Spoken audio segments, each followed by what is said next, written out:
95.000 теңгеден сен аласың бір билетті, төртеуін аласың бірақ.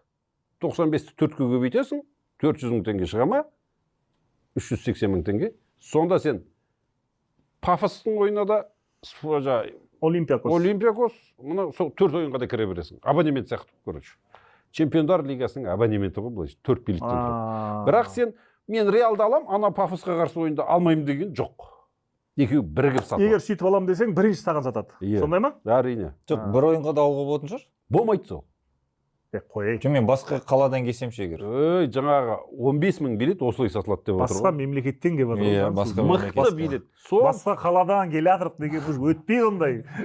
Басқа мемлекеттен келіп жатыр. Қытайдан келіп жатыр. Уже хабарласып жатыр маған жігіттер. Ойбай, билет тауып бер дейді. Маған ойбай. Сіз анау неге Евроньюсқа сұхбат беріпсіз ғой? Иә, сұхбат бердім, айттым сол жерде. Не айттыңыз сонда? Бұл енді 6.000 шақырым жол жүреді, ол қиын ғой бірдеңе дейді. Қиын түгі де жоқ, Реал секілді анау самолетін көріп пеңдер сендер дедім ба? Ананың самолеті гостиница ғой анау кәдімгі. Біздің Қазақстандағы біраз гостиницадан мықты анау. Мен барып жүргендерден точно мықты деймін. Біздікі анау вокзалдың ар жақ бер жағы дейді. Сондай мысалға да қиын алатын түгі жоқ. Евроньюсқа енді сұхбат беру енді олар да ақымақ емес, біледі ғой кімнен интервью алу керек екен. Бердік. Бердің бе? Бердім дегенде 570 теңге. Содан билет туралы бір қызық әңгіме айтайын.